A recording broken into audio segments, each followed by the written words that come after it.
Very Diyosa daw, Diyos. Ano? Ano yung Latina?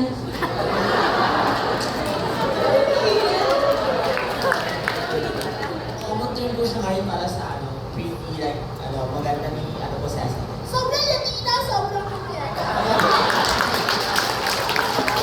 Ano yun? Nainig niya kayo yung Latina, yung huli, ano yung huli?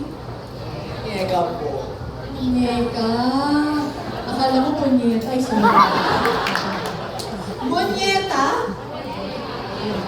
Manika? Hindi naman voodoo dyan, ha? Hindi. Ano? Barbie. Okay, parang dami ko natutunan sa'yo. 5 minutes pa lang eh. Parang anong limon? O from PUP. Sir from PUP.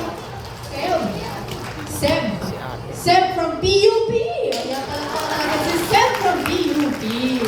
Ayan, okay. So, sabi niya, Monita. Monyeta. Monyeta. Latina? Monyeka. Ang dami yung na-invento. Ayan. Okay. So matagal-tagal na po tayo sa industriya. Pero tulad ng sabi ni Sheb, tama ba? Seb from PUP. Ayun. Latina naman daw tayo, o di ba? Pwede rin tita. Pwede rin tita.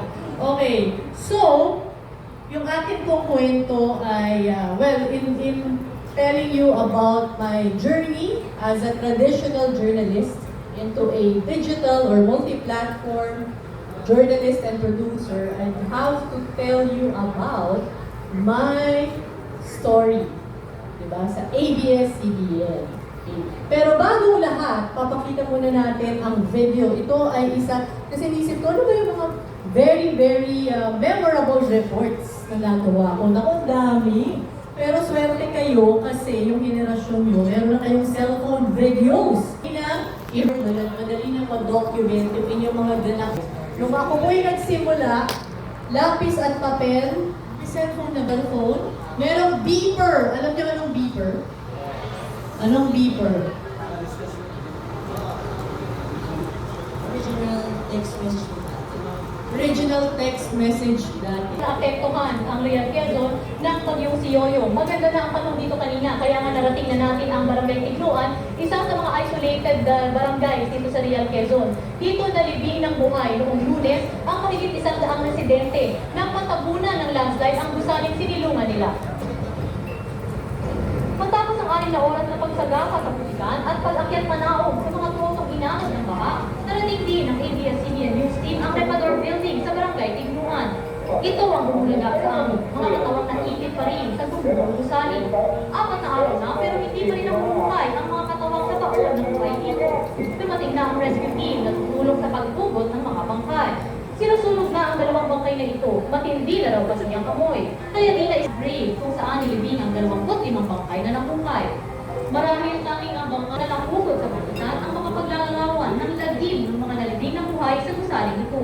Nakaligtas si Mang Faustino at ang 10 taong gulang na anak, puno ng galos ang mag-ama. Pero di pinalad ang kanyang misis at 3 anak, kasama silang nabaon sa gusali at di pa rin nakukuha ang kanilang mga bangkay. Ubus na raw ang luha ni Mang Faustino. Medyo mundo na lang para magkasal. Sabi ko, takbo tayo. Yun naman yung sa bundok. Buhay pa ng bundok. Kulit ko pong narinig. Yun nga yung mga hiyawan.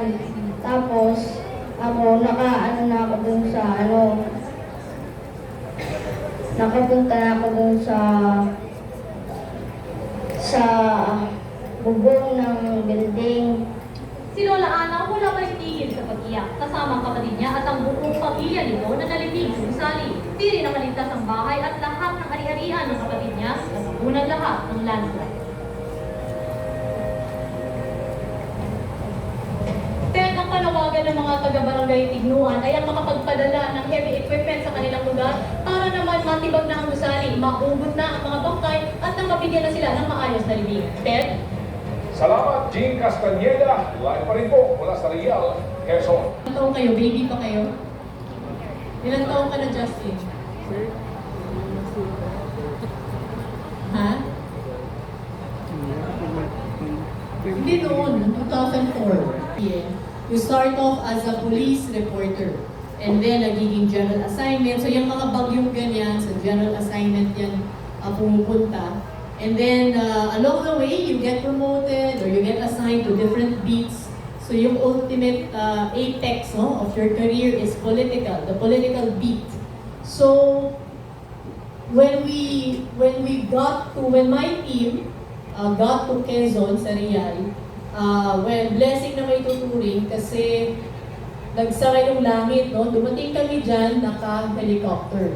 Pagdating namin, nagsara yung langit, so yung ibang mga teams, GMA, etc., hindi na makasunod. Everyone went by land. At napakatagal nilang umabot sa Quezon dahil nasira yung mga highway, maraming landslide. So, ang dami kong exclusives. No? Mga 2 to 3 years pa lang ako sa ABS-CBN ng time na yan. Pag nakita yung bangkay, napansin niyo ba yung bata, no? So,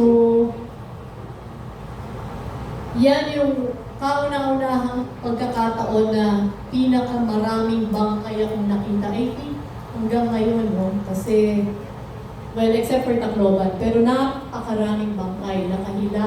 Nakahilera sa Dalampasigan, sa eskwelahan. Nakita nyo, sinusog. Really, that was the most trying physically.